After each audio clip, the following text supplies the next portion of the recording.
नमस्कार मित्रों, आज हम बात करेंगे तीन विशेष नाड़ियों के बारे में जिनका नाम है इडा, पिंगला और सुषुम्ना नाड़ी। खासकर बात करेंगे सुषुम्ना नाड़ी के बारे में कि कैसे इस नाड़ी को जागृत करके आप जीवन के हर क्षेत्र में सफलता प्राप्त कर सकते हैं।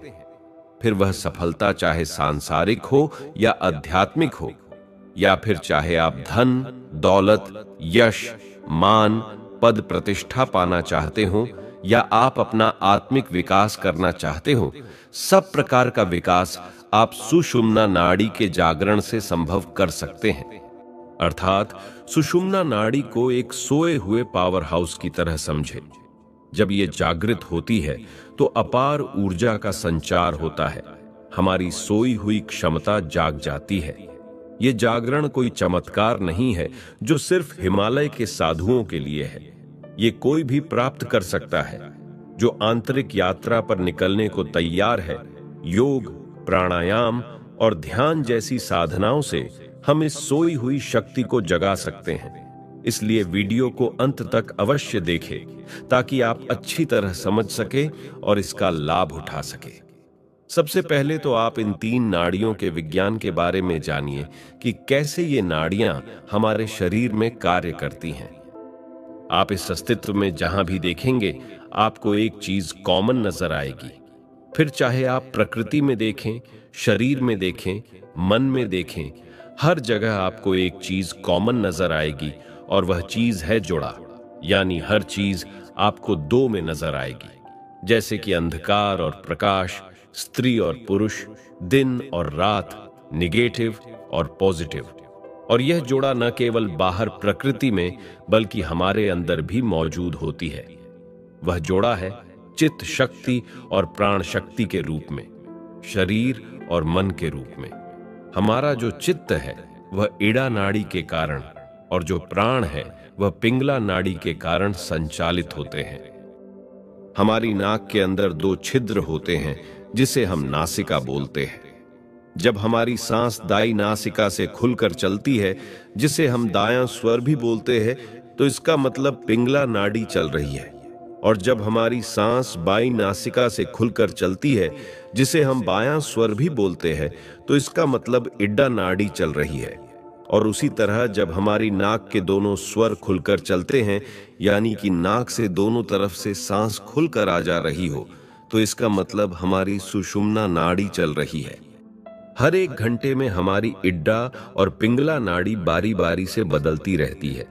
कभी इड्डा नाड़ी चलती है तो कभी पिंगला नाड़ी चलती है। मुख्यतः ये एक घंटे के लिए एक नाड़ी चलती है। लेकिन जब इड्डा और पिंगला नाड़ी बदलती है तो दोनों के बीच में 2 से लेकर 5 मिनट तक सुषुम्ना नाड़ी भी चलती है, यानी कि तब हमारी नाक के दोनों स्वर खुलकर चल रहे होते हैं। हमारी जो इड्डा नाड़ी है यह हमारी एनर्जी का नेगेटिव पोल है और जो पिंगला नाड़ी है वह हमारी एनर्जी का पॉजिटिव पोल है। इडा हमारी चंद्रमा की शक्ति है और पिंगला हमारी सूर्य की शक्ति है। क्योंकि इड्डा के अंदर चंद्रमा की शीतलता मौजूद है तो इसकी तासीर ठंडी होती है। उसी तरह पिंगला के अंदर सूर्य की गर्माहट मौजूद है तो इसकी तासीर गर्म होती है। इड्डा से हमारी मानसिक शक्तियां संचालित होती हैं और पिंगला से हमारी शारीरिक शक्तियां संचालित होती हैं। इडा हमारी तब ज्यादा एक्टिवेट रहती है जब हम आराम कर रहे होते हैं या विश्राम कर रहे होते हैं, और पिंगला हमारी तब ज्यादा एक्टिवेट रहती है जब हम क्रियाशील होते हैं। हमारी इड्डा नाड़ी रात के समय ज्यादा सक्रिय रहती है क्योंकि हम सो रहे होते हैं, और पिंगला नाड़ी दिन के समय में ज्यादा सक्रिय रहती है क्योंकि इस समय हम काम करते रहते हैं। लेकिन जब इड्डा और पिंगला दोनों आपस में संतुलित हो जाती हैं, तब एक तीसरी शक्ति का जन्म होता है। उस तीसरी शक्ति का नाम है सुषुम्ना शक्ति। उदाहरण के लिए जब आप माचिस की तीली को माचिस पर रगड़ते हैं तो अग्नि पैदा हो जाती है। ऐसे ही जब आप पॉजिटिव और नेगेटिव करंट को, यानी दो विद्युत की विपरीत धाराओं को एक साथ आपस में मिलाते हैं, तो उससे उत्पन्न शक्ति से आप भारी से भारी मशीनें भी चला सकते हैं। ठीक इसी प्रकार जब हम शरीर और मन की ताकत को यानी इडा और पिंगला को संतुलित कर देते हैं तो तीसरी शक्ति यानी सुषुम्ना की शक्ति जागृत होती है। और जैसा कि मैंने शुरू में बताया था कि इड्रा हमारी चित्त शक्ति है तथा पिंगला हमारी प्राण शक्ति है, तो इन दो शक्तियों के मिलन से जो तीसरी शक्ति पैदा होती है वह हमारी आत्म शक्ति कहलाती है। आप इन तीनों ऊर्जाओं को इस प्रकार से भी समझ सकते हैं कि इड्डा हमारी एनर्जी का नेगेटिव चार्ज है और पिंगला हमारी एनर्जी का पॉजिटिव चार्ज है तथा सुषुम्ना हमारी एनर्जी का न्यूट्रल चार्ज है। इसके अलावा इड्डा हमारी मानसिक ऊर्जा है, पिंगला हमारी शारीरिक ऊर्जा है और सुषुम्ना हमारी कॉस्मिक ऊर्जा है। तो हमारी जो शारीरिक और मानसिक ऊर्जा है वह तो सीमित है, लेकिन जो कॉस्मिक ऊर्जा है वह असीमित है। साथ ही हमारी इड्डा और पिंगला नाड़ी हमारे दाएं और बाएं ब्रेन को एक्टिव रखती है और संचालित करती है, लेकिन जो सुषुम्ना की शक्ति है वह एक साथ पूरे ब्रेन को एक्टिव रखती है तथा हमारी सभी कर्मेंद्रियों को, सभी शारीरिक अंगों को, सभी मानसिक और शारीरिक शक्तियों को भी एक साथ संभाल सकती है। सुषुम्ना नाड़ी का एक कार्य यह भी है कि जब हमारी कुंडलिनी शक्ति जागृत होती है तो वह सुषुम्ना नाड़ी के भीतर से ही ऊपर की ओर प्रवाहमान होती है, यानी कि सुषुम्ना नाड़ी को एक प्रकार का राजपट भी बोला जाता है। हालांकि हमारी इडा और पिंगला दोनों नाड़ियां भी मूलाधार चक्र से ही जागृत होती हैं, लेकिन जब मूलाधार चक्र से चलती हैं तो वह दाएं और बाएं कर्व लेते हुए चलती हैं। आप इन तीन नाड़ियों से डिसाइड कर सकते हैं कि आपको किस तरह से पैसा कमाना है। सबसे पहले पिंगला नाड़ी, यानी कि यदि आपका सूर्य नाड़ी ज्यादा एक्टिव है या आप सूर्य नाड़ी से ज्यादा प्रभावित व्यक्ति हैं तो आप एक बहिर्मुखी व्यक्ति होंगे। आप ऐसे कार्य करना ज्यादा पसंद करेंगे जिसमें फिजिकल एफर्ट ज्यादा लगती है, यानी कि जिसमें शारीरिक गतिविधियां ज्यादा होती हैं, क्योंकि यह फिजिकल एनर्जी है। ऐसे में आप अच्छे एथलीट हो सकते हैं, अच्छे हार्ड वर्कर हो सकते हैं। अधिकतर जो पुलिस और सेना के व्यक्ति होते हैं वह सूर्य नाड़ी से ही प्रभावित व्यक्ति होते हैं।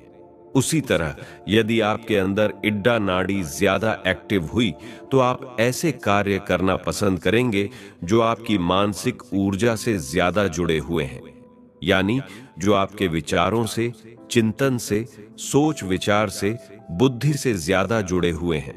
और आप थोड़ा अंतर्मुखी भी होंगे तो आप विचारशील हो सकते हैं, चिंतक हो सकते हैं या फिलोसोफर हो सकते हैं। ये तो पिंगला नाड़ी और इडा नाड़ी के दो विशेष अलग अलग कार्य हुआ।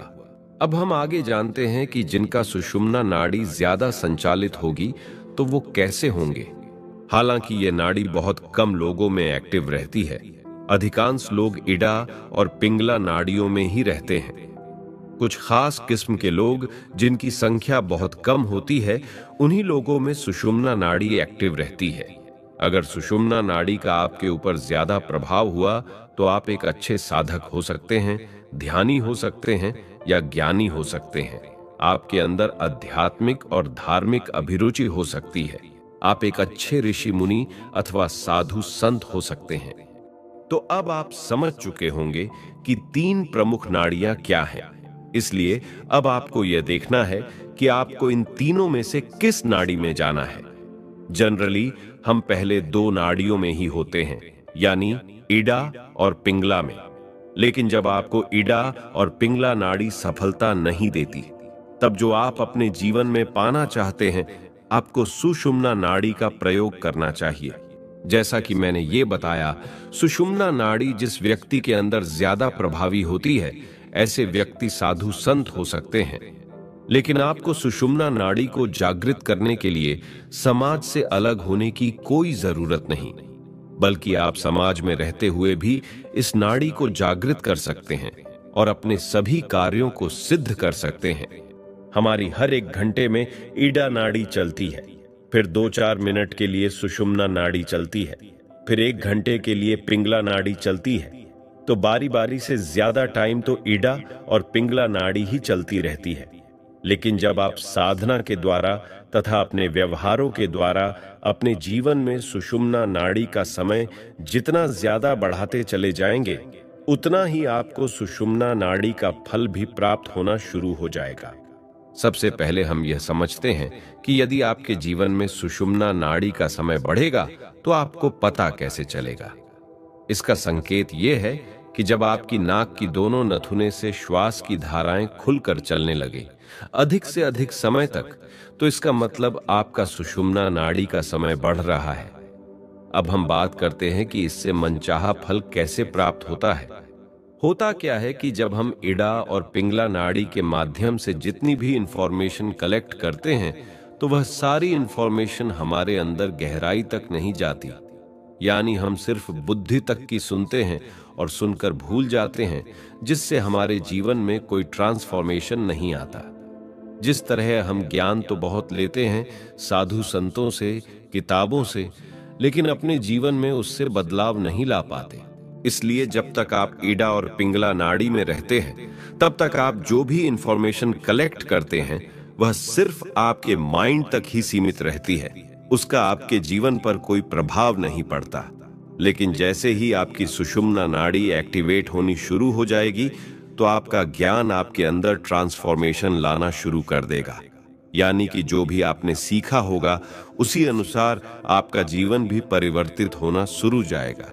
तो सुषुम्ना का पहला लाभ यह है कि यह आपके जीवन में इंफॉर्मेशन से ट्रांसफॉर्मेशन लेकर आता है। और यह सिर्फ ज्ञान ही नहीं रहता, आपका अनुभव भी बनना शुरू हो जाता है। हम ईश्वर से बहुत प्रार्थना करते हैं कि वह हमारी सहायता करे, लेकिन कई बार हमारी प्रार्थनाएं पूरी नहीं हो पाती, क्योंकि जिस सोच में, कार्यों में, इच्छाओं में सिर्फ हमारा ही फायदा हो, दूसरे का फायदा ही ना हो, तो इसका मतलब हम अभी भी ईड़ा और पिंगला नाड़ी से ही अपना कार्य कर रहे हैं और इसलिए ईश्वर हमारी सहायता नहीं करता। लेकिन यदि हमारी सोच में, हमारे कार्यों में, हमारे विचारों में तथा हमारी इच्छाओं में सबका फायदा सम्मिलित हो, तो ईश्वर आपकी सहायता जरूर करेगा। क्योंकि जब आप अपना फायदा न सोचकर बाकी पूरी दुनिया का या अपने आसपास के लोगों का फायदा सोचते हैं और ऐसा कार्य करते हैं, तो आप सुषुम्ना नाड़ी को अपने अंदर एक्टिवेट कर रहे हैं। और आपको जैसे ही सुषुम्ना नाड़ी एक्टिवेट होगी, तो आपकी प्रार्थनाएं पूरी होनी शुरू हो जाएंगी। इसके अलावा जब आपकी सुषुम्ना नाड़ी ज्यादा से ज्यादा चलनी शुरू होगी, तो आपको हमेशा अच्छे लोग मिलेंगे जो आपके काम आएंगे। वो आपको आपके जीवन में ऊंचा उठाने में आपकी सहायता करेंगे। अगर कुछ बुरे लोग मिलेंगे भी, तो वो सिर्फ इसलिए आएंगे कि ताकि आपको कोई सीख दे सके। इड्डा और पिंगला से हमें जो भी सफलता मिलती है वह टेम्परेरी होती है या एक लिमिट में होती है। जैसे कि अगर आपको कोई सरकारी नौकरी मिलती है, तो आप अपना जीवन 20-30 साल उसी में बिताएंगे और खत्म हो जाएंगे। लेकिन यदि आप सुषुम्ना नाड़ी जागृत करके उसके मार्ग पर चलते हैं, तो आपकी जो भी सफलता मिलेगी, एक तो वह परमानेंट होगी और दूसरा उसकी कोई सीमा नहीं होगी।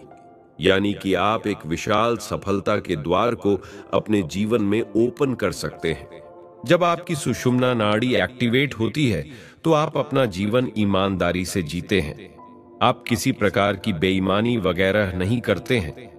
लेकिन जब तक आप इड्डा और पिंगला नाड़ी में रहते हैं और उसके मध्य में कार्य करते हैं, तो आपके जीवन में बेईमानी भी आ जाती है। इसलिए आपकी सुषुम्ना नाड़ी जितना ज्यादा जागृत होगी, आपकी लाइफ में उतनी ही ईमानदारी होगी, सज्जनता होगी। क्योंकि सुषुम्ना का जो मार्ग है वह तर्क का मार्ग नहीं है और न ही वह सोच विचार का मार्ग है, वह रहस्य का मार्ग है। उसमें सिर्फ कृपा आती है। कहते हैं ना कि जिसका कोई ना हो उसका परमात्मा होता है। तो जब आपकी सुषुम्ना नाड़ी एक्टिवेट होगी, तो आपके सारे कार्य बिना आपके पैसे चाहे ना भी हों तब भी पूरे होते रहेंगे। यानी कुछ ऐसे चमत्कार भी हो सकते हैं कि जब आपको पैसों की बहुत ज्यादा आवश्यकता होगी, तब हो सकता है आपको गुप्त दान आना शुरू हो जाए। कई बार यदि आपकी सुषुम्ना नाड़ी एक्टिवेट हो जाती है और आप अध्यात्म के मार्ग पर चलने लग जाते हैं, तब आपकी सांसारिक सफलताएं हो सकता है शुरू शुरू में दूर जाने लग जाएं। अगर आप नौकरी करते हैं तो आपकी नौकरी छूट सकती है। अगर आप बिजनेस कर रहे थे तो आपके बिजनेस में लॉस हो सकता है। तो आपको लगेगा कि ये तो बहुत उल्टा टाइम आ गया। लेकिन यहां ध्यान देने वाली बात यह है कि उस दौरान यदि आपकी सुषुम्ना नाड़ी चल रही हो और आप अपनी साधना कर रहे हों, तो हो सकता है कि परमात्मा ही आपके साथ जानबूझकर ऐसा कर रहे हैं। वह ऐसा इसलिए करते हैं क्योंकि यह एक प्रकार का संक्रमण काल होता है। इसमें आपकी शक्तियों को पुनर्नियोजित करना होता है। तो जब तक आप पुराना छोड़ेंगे नहीं तो नया कैसे प्राप्त करेंगे? इसलिए जब उसकी जरूरत नहीं होती तो उसको आपसे छीन लिया जाता है ताकि आपको नया दिया जा सके। जैसे कई बार हमें अपनी लाइफ को दोबारा शुरू करना होता है तो पुरानी जिंदगी को समेटना पड़ता है। और जैसे कि फोन में कोई खराबी आ जाए तो हम उसे रीसेट करते हैं ताकि उसे नए तरीके से फिर से शुरू कर सकें। ऐसे ही हमारे जीवन में भी कई बार हमारे परमात्मा इस प्रकार से थोड़ा कष्ट भी देते हैं, लेकिन हमें लगता है कि वो हमें कष्ट दे रहे हैं, जबकि लंबे समय के लिए वह हमारे लिए लाभदायी सिद्ध होता है। इसके अलावा सुषुम्ना नाड़ी के जागरण से जो एनर्जी आपके अंदर एक्टिवेट होगी वह प्योर एनर्जी होगी, यानी शुद्ध ऊर्जा होगी। तो उससे जो भी धन आपकी ओर आएगा वह भी सफेद धन होगा। वह आपकी एक पवित्र कमाई होगी। लेकिन जब हम इड्डा और पिंगला नाड़ी में रहकर काम करते हैं और व्यवसाय करते हैं तो इससे हम अशुद्ध ऊर्जा अपनी ओर एक्टिवेट और अट्रैक्ट कर लेते हैं, क्योंकि हम कुछ बेईमानी करने लगते हैं जिससे काला धन भी हमारे जीवन में आ जाता है। तो जब आपके जीवन में काला धन आएगा तो उसके साथ बीमारियां, झगड़े और मुसीबतें भी आएंगे, क्योंकि आपने जो धन आकर्षित किया है उसकी नियति ठीक नहीं होती। लेकिन जब आप सुषुम्ना नाड़ी को एक्टिवेट करके जो धन आकर्षित करेंगे वो सफेद धन प्राप्त होगा, जो अपने साथ खुशियां और समृद्धि लेकर आएंगी, न कि बीमारियां, झगड़े और मुसीबतें लेकर आएगी। अब तक हमने सुषुम्ना नाड़ी के महत्व को जाना कि इसके जागृत होने से हमारे जीवन में क्या सकारात्मक परिवर्तन हो सकते हैं। लेकिन हम ऐसा क्या करें कि हमारी सुषुम्ना नाड़ी अधिक से अधिक समय तक जागृत हो, या किस प्रकार हम इससे जुड़ सकते हैं? तो उसमें पहली चीज ये है कि आपको समर्पण की भावना रखनी चाहिए। लेकिन यदि आप अपने अंदर अहंकार पाल लेंगे कि मैं खुद ये कर लूंगा, वो कर लूंगा, और आप हमेशा ये सोचेंगे कि आपको परमात्मा की जरूरत ही नहीं है, तो फिर परमात्मा भी आपके लिए कार्य नहीं करेगा। इसलिए हमेशा आपको कर्ता का भाव रखना है। आपको खुद कुछ नहीं सोचना है कि मैं ऐसे करूंगा, वैसे करूंगा। आप अपने बुद्धि से जो भी सिस्टम में है वो करते रहें, लेकिन पीछे यह मानकर रखें कि मैं कुछ भी करने वाला नहीं हूं, सब परमात्मा करने वाला है, मैं तो सिर्फ एक माध्यम हूं। होता क्या है कि परमात्मा ने हमारे लिए सब प्लान करके रखा होता है, और जो भी हमने सोचा होता है उससे बहुत बड़ा होता है। उसके सामने हमारी सोच बहुत छोटी है। हम ज्यादा से ज्यादा अपने लिए सोचते हैं कि मैं ये कर लूं, वो कर लूं। लेकिन जब परमात्मा देता है तो हम हैरान हो जाते हैं कि हम अपने बारे में इतना छोटा सोच रहे थे, जबकि परमात्मा ने तुम्हारे लिए कितना बड़ा सोचा हुआ था। इसलिए सब कुछ उनके हाथों में छोड़ दें, वो जैसे चलाए वैसे चलें। उदाहरण के लिए आपने देखा होगा, जब बच्चा छोटा होता है तो उस वक्त उसकी सुषुम्ना नाड़ी एक्टिव रहती है, इसलिए वो परमात्मा से जुड़ा रहता है और परमात्मा ही उसे बड़ा करते हैं। हम भले ही उसका लालन पोषण करते हैं, लेकिन उसका छोटे से बड़ा हो जाना रहस्यमयी कारण है, वो परमात्मा का ही सहयोग है। इस प्रकार जब आप समर्पण की भावना रखेंगे, आपके जीवन में जो भी जरूरतें होंगी वो खुद ब खुद पूरी होती चली जाएगी।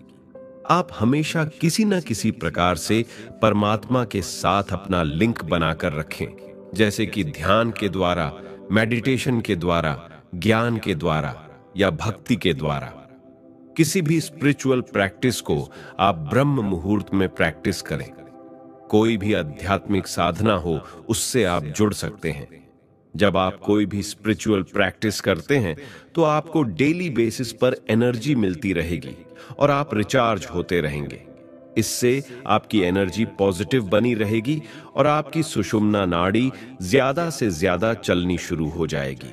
लेकिन जो लोग अध्यात्म में नहीं जुड़ पाते, उनको परमात्मा से ऊर्जा नहीं मिलती और उनकी ऊर्जा गिरनी शुरू हो जाती है।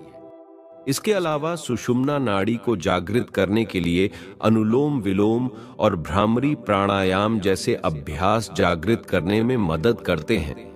यह प्राणायाम चित्त को शांत करते हैं और ऊर्जा को सुषुम्ना नाड़ी में प्रवाहित करने में मदद करते हैं। साथ ही ध्यान और समाधि की प्रक्रिया चेतना को एकाग्र करती है और सुषुम्ना नाड़ी को जागृत करने में मदद करती है। कुछ विशेष आसन जैसे कि सर्वांगासन, हलासन और भुजंगासन भी सुषुम्ना नाड़ी को जागृत करने में मदद करते हैं। मूलाधार से सहस्रार तक के चक्रों पर ध्यान और मंत्र जप के माध्यम से भी सुषुम्ना नाड़ी को जागृत किया जा सकता है। शक्तिपात यह एक ऐसी प्रक्रिया है जिसमें एक आध्यात्मिक गुरु अपने शिष्य को अपनी ऊर्जा ट्रांसफर करता है, जिससे शिष्य की सुषुम्ना नाड़ी जागृत हो जाती है। आप चाहे तो किसी सिद्ध गुरु से इस प्रक्रिया के द्वारा सुषुम्ना नाड़ी को जागृत कर सकते हैं। सुषुम्ना का जागरण एक संतुलित, स्वस्थ और पूर्ण जीवन का प्रतीक है। ये ऐसे है जैसे कीमती रत्नों से भरा खजाना खुल गया हो। कल्पना करो कि पानी की एक बूंद विशाल समुद्र में मिल जाती है और अपनी व्यक्तिगत पहचान खो देती है। यही आनंद और मुक्ति की अवस्था है। जब कुंडलिनी ऊर्जा सुषुम्ना से ऊपर उठकर सहस्रार चक्र तक पहुंचती है तो हम इसे परम मिलन का अनुभव करते हैं। यह दुनिया को त्यागने के बारे में नहीं, बल्कि ज्ञान और करुणा के साथ अपनाने के बारे में है। यह उद्देश्य आनंद और पूर्णता से भरे जीवन जीने के बारे में है। इसलिए प्रिय साधकों, आंतरिक परिवर्तन की इस यात्रा को शुरू करें। सुषुम्ना को जगाएं और सफलता के असली अर्थ का अनुभव करें। मित्रों, यह प्रस्तुति आपको कैसी लगी कमेंट्स में जरूर बताइएगा। और अगर आप हमारे चैनल पर नए हैं तो हमारा सात्विक चैनल को भी सब्सक्राइब अवश्य कीजिएगा। धन्यवाद।